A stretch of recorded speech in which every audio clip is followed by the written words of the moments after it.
कभी इंसान की सबसे बड़ी भूल ये होती है कि वो अपनी आधी जिंदगी दूसरों की फिक्र में जला देता है। कौन अच्छा है, कौन बुरा है, किसने मेरे साथ क्या किया, किसने मेरे खिलाफ क्या बोला, ये सब सवाल हमारे मन को भीतर ही भीतर खा जाते हैं। और हैरत की बात यह है कि जिनकी हम इतनी परवाह करते हैं वो लोग हमारी परवाह भी नहीं करते। सच्चाई ये है कि इस दुनिया में बुरे लोग हमेशा रहेंगे। कोई तुम्हें धोखा देगा, कोई तुम्हें पीछे से वार करेगा, कोई तुम्हारे बारे में बुरा बोलेगा। लेकिन असली सवाल यह है कि क्या तुम अपनी जिंदगी उनकी बुराई के बोझ में जीना चाहते हो? तुम्हें समझना होगा सामने वाला कैसा है, ये उसकी समस्या है, लेकिन तुम अपनी आत्मा को किस दिशा में ले जा रहे हो ये तुम्हारी जिम्मेदारी है। वो बुरा है, ये उसकी कहानी है। तुम अपनी फिक्र करो, यही तुम्हारी कहानी है।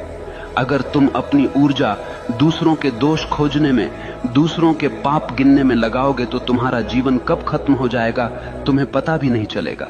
जीवन का सार यही है, दूसरों की छाया में मत जियो, अपनी रोशनी में जियो। जरा सोचो, तुम सड़क पर चल रहे हो और सामने से एक आदमी आता है, उसके हाथ में कीचड़ से भरी बाल्टी है। अचानक वो बाल्टी पलट देता है और कीचड़ तुम्हारे ऊपर गिरा देता है। अब तुम्हारे पास दो रास्ते हैं। पहला ये कि तुम वहीं रुककर चिल्लाने लगो, उसने मेरे साथ ऐसा क्यों किया, उसने मुझे गंदा क्यों किया, और पूरा दिन उसी गंदगी के बारे में सोचते रहो। या फिर दूसरा रास्ता यह है कि तुम तुरंत जाकर नहा लो, अपने कपड़े बदल लो और अपनी यात्रा पर आगे बढ़ जाओ। अब सवाल यह है कि समझदारी किस में है, पहले में या दूसरे में? लेकिन जिंदगी में हम क्या करते हैं, हम पहला रास्ता चुन लेते हैं।